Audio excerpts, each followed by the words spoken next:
How ready is Poland to face the unexpected?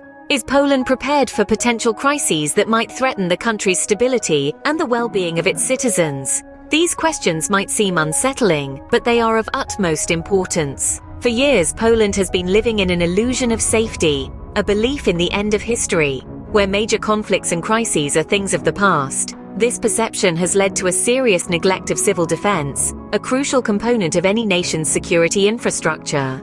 Poland's history paints a stark picture of disregard and illusions surrounding civil defense. The country's elites have often dismissed this issue as insignificant or unprofitable, leaving it on the back burner.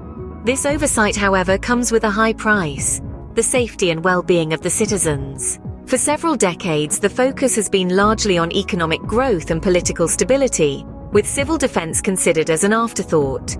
This approach unfortunately leaves the nation and its people vulnerable to various threats, from natural disasters to potential conflicts. The illusion of safety is just that, an illusion. The world remains a volatile place with new crises emerging unpredictably. No country is immune, and Poland is no exception. The belief in the end of history is a dangerous fallacy that can lead to complacency and a false sense of security. The lack of emphasis on civil defense in Poland is not just a matter of national security.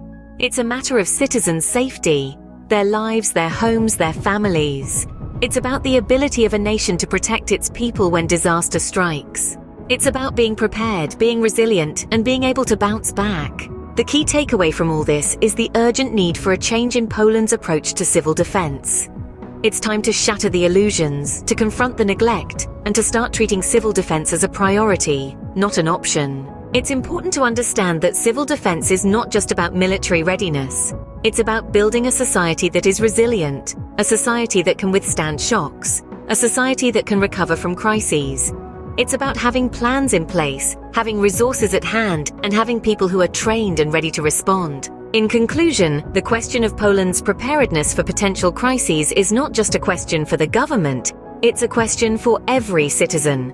It's a question that demands attention, action, and change. The time for illusions and neglect is over. The time for a renewed focus on civil defense is now. Because the question isn't if a crisis will hit, but when. And when it does, Poland needs to be ready.